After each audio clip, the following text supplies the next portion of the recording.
the Los Angeles Lakers select Vlade Divac from Belgrade, Yugoslavia. The smile on general manager Jerry West's face on draft day 1989 said it all. Because waiting there for the Lakers was a prototype NBA center. You know what I'm talking about. 7'1", big body, can shoot, rebound, run the floor.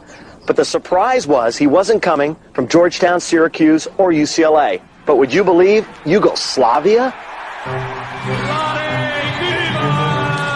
There was not too much trust in European players back then, and you had to do a lot of work and a lot of, adoption, between the European basketball and NBA. KJ. No, KH.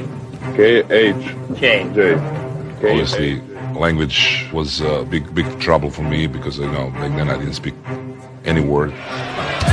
Dino, nice play. The perception of European players was absolute zero. Big fourth quarter for Dino Raja. We had no respect by anybody. Nobody believed that Europeans can play, and it was a very skeptical situation. Back to Peja, breakout to the rack. Power jam on the right. I think back in the 90s, there was a perception that they were finesse players. Boy, did he throw that down with emphasis. But they didn't like the physicality. So in some respects, they were kind of frowned upon.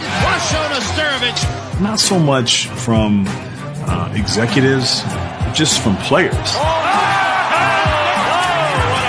What we've learned through the years is that these are tough-minded guys. They'll spill their guts out for you. You don't need a lot of money to go to a court or a gym and play basketball. Kind of reminds me of a kid growing up in the Bronx or on a farm in Indiana. That kid from Belgrade or up in the mountains of Croatia. As long as he's got a basket and a ball, they can go out there and shoot. Gets a look. Hits it! And Macedonia erupts! I was welcomed over there, and the first game you feel like, am I going to score the first shot? And I was lucky. I scored the first, the second, so I say, okay, I can play here.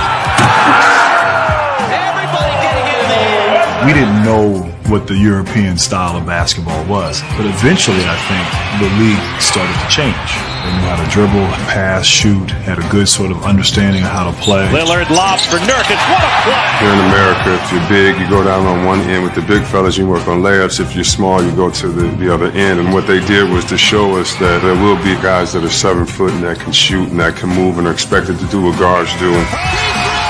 That's something that I always admire from players that came from overseas because they had a wonderful skill set. We all proved that we can actually play.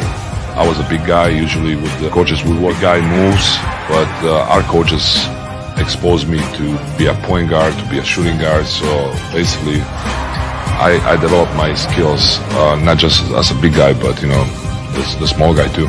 At the start of the 2018 season, there were 16 players from what was once Yugoslavia in the NBA, out of a combined population of 21 million.